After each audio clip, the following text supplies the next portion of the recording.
Welcome back to our discussion, Investing in Public Health, Lessons Learned from COVID-19, sponsored by LMI here on Federal News Network.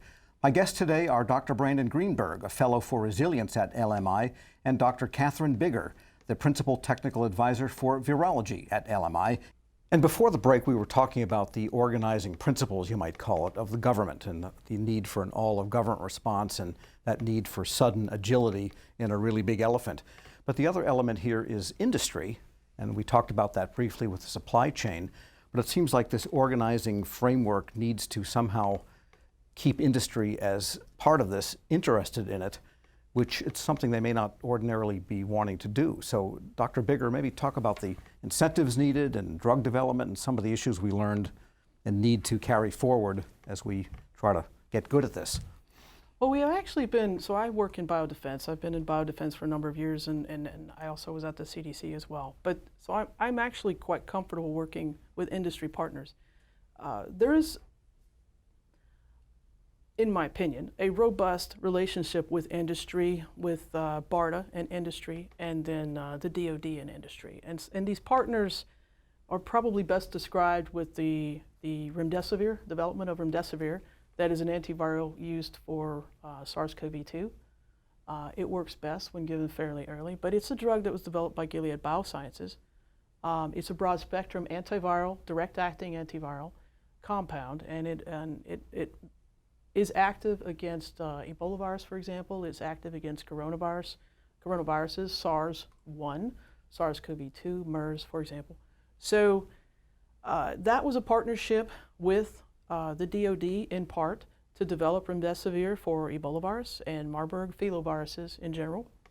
Those belong to the family of what's called filoviruses. So that is a very robust interaction between the DoD and Gilead Biosciences to develop that drug for different needs that the DoD may have. And that's an example, one example of the different partnerships that occur. BARDA, you may hear of BARDA Industry Day, where a number of different pharmaceutical companies and biotech companies present their products, and it's a way to have interactions with the government and develop these in requests for proposals and directions for the next funding cycle. So there is that already. Where that could be improved, obviously there's already room for improvement, but it has to be a partnership because drug development takes hundreds of millions of dollars to get one drug, and before you get the one drug that can be even tested in people, about 99% of the compounds and the candidates that might be successful have been weeded out. It's a very costly process, and in those hundreds of millions of dollars is that process where you didn't have 99 other candidates that you could take forward. So it's a lengthy process. 5 to 10 years is probably normal. And it's a costly process, and it requires that government-industry interaction. And, Catherine, I really like your point that, government partnerships are very critical in certain areas because that's where some progress can really be made in the readiness spectrum and helping to understand it and fill gaps that just can't be filled by either government or private industry. But, I think looking forward, we also need to look outside of partnerships and look outside of what the federal government can do to enable resilience for pandemics and for disasters and to be resilient in terms of its healthcare. And rather than align across one paradigm, there should be diversity in how we align to different approaches for different situations. And we got to move from a one single aligned approach to response and risk management to a very dynamic alignment in which the government and industry and state, local, tribal, territorial organizations are each understanding each other's gaps and working collectively, but not necessarily in partnership, to fill those gaps and take the initiative upon themselves. New York City is taking some of that initiative right now. They just put out an RFP to kind of build their own pandemic readiness institute. And that's a prime example of our city and state taking some lead in some areas that maybe the federal government does not have to get involved in, but can play a role in terms of grants and policies that enable these organizations and initiatives to succeed. Well, continue that thought into the area of resilience as it applies to, I guess, what we now call black swan events. And in our lifetimes, in recent years, we've seen a couple of really big ones. 9/11, for example. I don't think no amount of planning could have envisioned that. And I don't think any amount of planning for resilience could have envisioned, suppose we had to lock down the entire country and stop the economy for 6 months or a year, and so on. So how does resilience play against that idea of what you can't envision in the occurrence of a so-called black swan? Yeah, I'm glad you asked that question, because I tend to put that into, this resilience equation is what I want to, as I typically call it. And there are three main variables to that. The first being risk management, the second being the standby readiness capabilities for known events. And then the third component is adaptive capacity, where we're really looking at how do we design a system without knowing what the future will hold. How do we design that system to flex and adapt when needed? Example being simply that perhaps when a supply chain is being designed, rather than have 2 warehouses to support distribution, maybe you have a third. You don't know how it's going to play a role in the future supply chain during a disaster, but having that additional capacity to support surges in demand and supply chain requirements could be the difference in life and death in terms of getting supplies out to people who need it, and kind of mounting a great response. Sure. Well, and if I can piggyback onto that, from materials to humans. So we had a lot of clinical trial efforts during COVID, and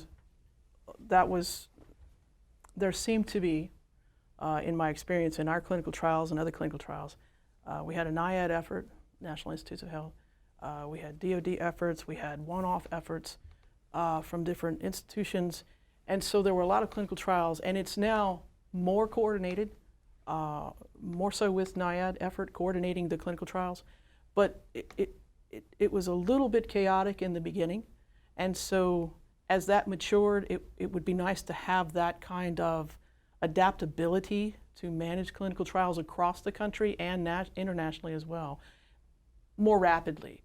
In addition to that, and piggybacking on the supplies, not every site in the country is necessarily equivalent in their ability to successfully run a clinical trial or run it to the level of the next site.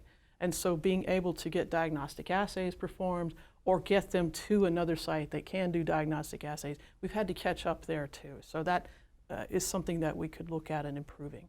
Yes, so that seems to translate up to the policy level where you need people that can, I don't know, not change the regulatory framework in the sense of removing it. I mean, you can't have a clinical trial unless it's a clinical trial done by standards for clinical trials, for example.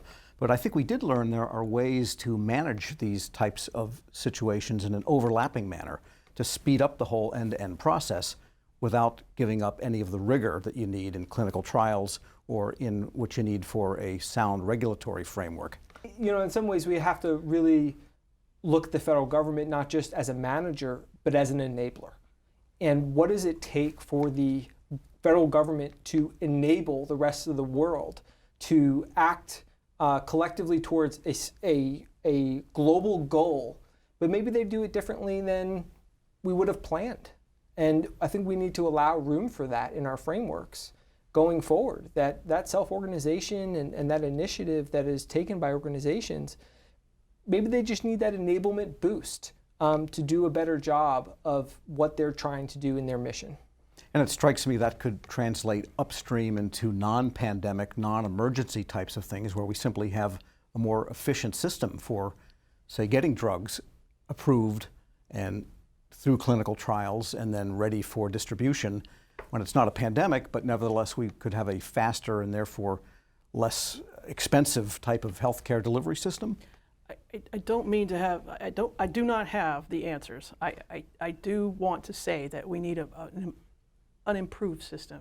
We have areas of the country, New York City, we have some of the finest universities in the world on the East Coast, the West Coast, and then pockets of excellent hospital systems throughout the country in the middle and in the South. But we can't reach a lot of the rural areas and a lot of the tribal areas, for example. So there are different levels of quality of care, or it's not really so much as quality. It can be quality, but insofar as the availability to get to quality care, the distance may be longer, the ability to provide diagnostic 24-hour, less than 24-hour diagnostic assay important. So for clinical trials, for example, one of the inclusions for a particular clinical trial may be that you have to be COVID positive by PCR test, or you can't be on a certain other drug if you're going to be on this clinical trial drug. So you need to have those tests done so that you can be included or excluded from the trial for your safety and for the benefit of the trial. But that needs to be done rapidly. And so if that area can't do that, then that negates their ability to be included in the clinical trial. And also, if the framework isn't there, the infrastructure isn't there for delivery of drugs, that also impedes their ability to do the clinical trial. And in addition, too, we had lots of clinical trials everywhere, and so recruiting patients for this trial versus this trial versus that trial, that needed to be managed a little, I'll go out on a limb, that needed to be managed a little bit better. We're doing much better now, but early on it was a little bit chaotic. And we did learn that it's possible to do business remotely and operate government agencies remotely and even deliver telemedicine in a mass way. Are there any other technological, and we'll wind up here, means such as artificial intelligence, machine learning that could somehow be brought to bear to increase this resilience that we all need in the next time around? Yeah, advanced analytics hold a lot of promise to supporting future pandemics and future disasters. But they we need to have a pause for a second around their applicability, because a lot of them are, and these approaches are based on historical data. And who's to say the next pandemic or the next disaster will be exactly the same? And there are going to be nuances that change the paradigm of what these algorithms can do and should do. And so we need to take a hard look at how do we apply machine learning, artificial intelligence, neural networks, deep learning to episodic events such as pandemics, such as wildfires, such as hurricanes, where the impacts and the threats and the vulnerabilities are not the same. And that's the pattern recognition needs to be more subtle.